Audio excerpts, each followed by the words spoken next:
नमस्कार, मैं कमलेश कबीर आपका एक बार फिर स्वागत करता हूं इस नए एपिसोड में।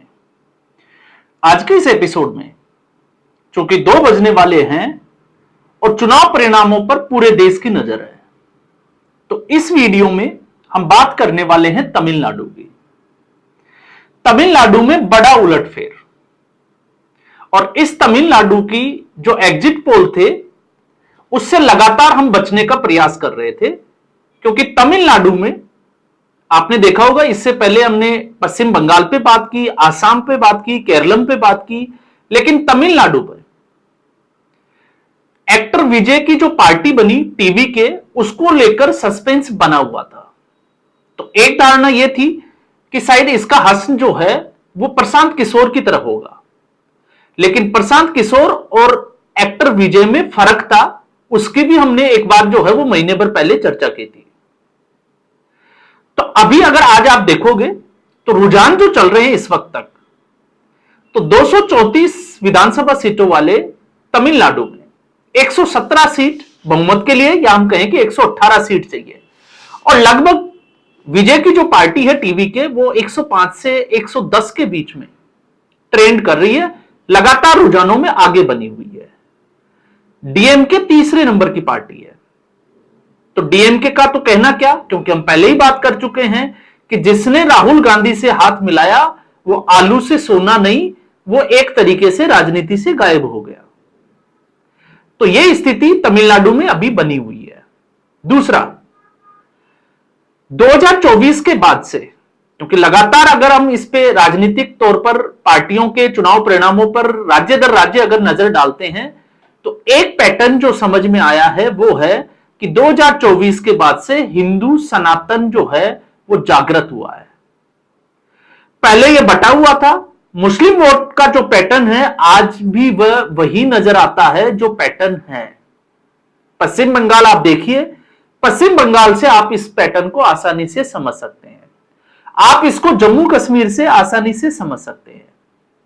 जम्मू कश्मीर में आजादी के बाद से अगर किसी पार्टी ने, केंद्र सरकार ने सबसे ज्यादा विकास परियोजनाओं का पर काम किया तो वो थी भारतीय जनता पार्टी।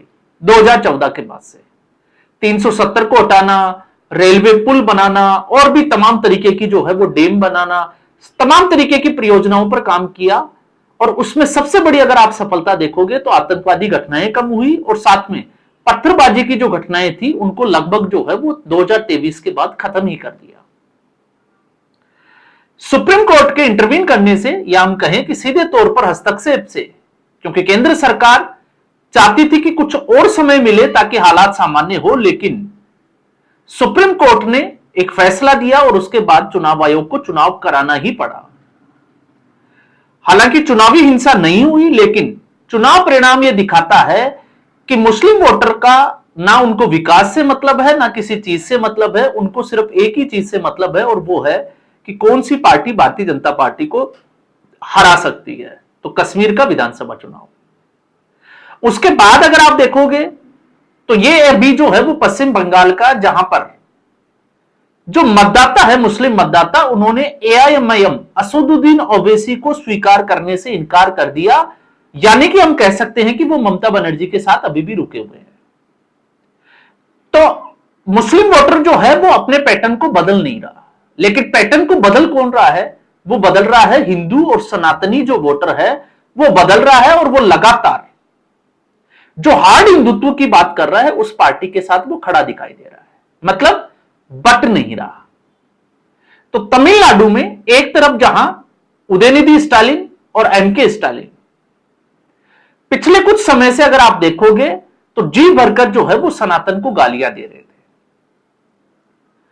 क्यों? क्योंकि इनको लगता है कि तमिलनाडु साउथ इंडिया में जिस तरीके का जो है वो अब तक चलता आया है, मतदान जो हुआ है और मतदान का जो परिणाम है, उससे जो है वो अगर आप हिंदू और सनातनियों को गाली दोगे तो ये बटे हुए हैं, लेकिन आपका ग्राफ जो है वो बढ़ता चला जाएगा। तो एक तरीके से उदयनिधि स्टालिन को जो है वो कुष्ठ रोग हो गया।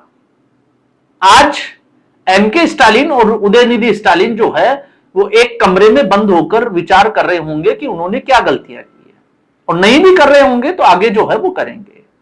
लेकिन जिस राजनीति के इतिहास में हम बात करते थे अरविंद केजरीवाल की, हालांकि अरविंद केजरीवाल एक सातिर राजनेता जिसने अन्ना हजारे के आंदोलन को एक राजनीतिक रूप से फायदा लेने के लिए खड़ा किया कांग्रेस पार्टी के खिलाफ, और दिल्ली की सत्ता जो है वो कांग्रेस पार्टी से छीन ली। पहली बार जब चुनाव लड़ा अरविंद केजरीवाल ने, तो अरविंद केजरीवाल को 28 सीटें मिली, वो दूसरे नंबर की पार्टी थी, क्योंकि प्रशांत किशोर वो तो जो है वो ना 3 में थे ना 13 में थे। तो अब विजय की पार्टी की तुलना हम अरविंद केजरीवाल की पार्टी से कर सकते हैं। लेकिन उसमें भी अगर आप देखोगे तो एक्टर विजय जो है वो 1000 कदम आगे खड़े दिखाई देते हैं अरविंद केजरीवाल से। तो अरविंद केजरीवाल का जो ऐतिहासिक जो रिकॉर्ड था उसको एक तरीके से निपटा दिया एक्टर विजय ने। तो 28 और भारतीय जनता पार्टी को सीटें मिली थी 32। और उसी वक्त एक ऐतिहासिक भूल कांग्रेस पार्टी ने जो की थी, जिसके बाद से आज तक जो है वो उभर नहीं पाई, वो थी 7 सीटें लेकर आम आदमी पार्टी को समर्थन करना उस 49 दिन की सरकार के लिए। फिर उसके बाद में राष्ट्रपति शासन लगना, मध्यावधि के लिए जो है वो चुनावों का जाना, और फिर जब चुनाव दोबारा जब परिणाम आया तो आम आदमी पार्टी ने एक रिकॉर्ड मतों के साथ में, सीटों के साथ में जो है वो ऐतिहासिक जीत दर्ज की।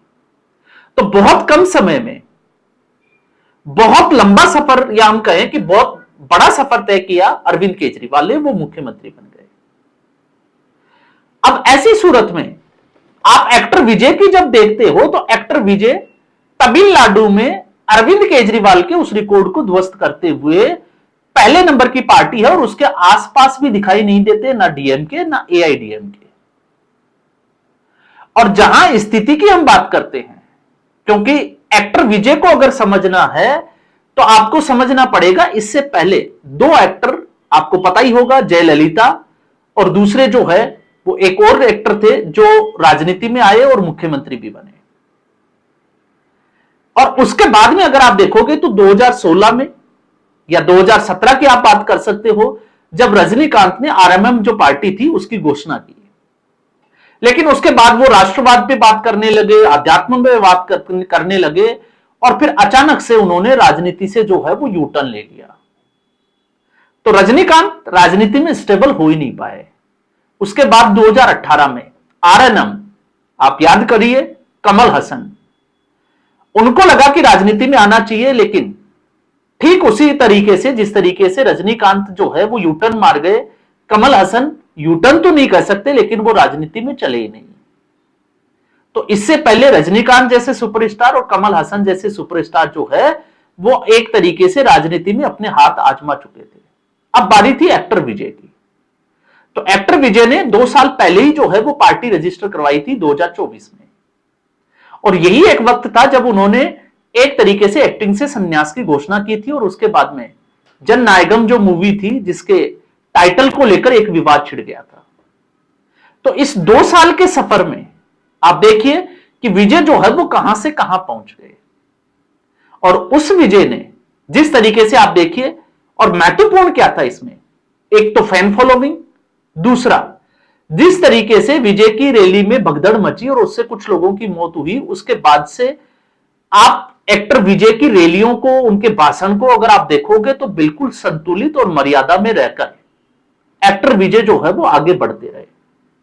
और एक जो स्पेस जिसको आप कह सकते हो, क्योंकि भारतीय जनता पार्टी और एआईडीएमके का जो गठबंधन है, उस गठबंधन में अगर आप देखोगे तो यहां पर बीजेपी के लिए जो सेटबैक है वो है अन्नामलाई को चुनावी, या हम कहें कि उनको मैदान पे नहीं उतारना।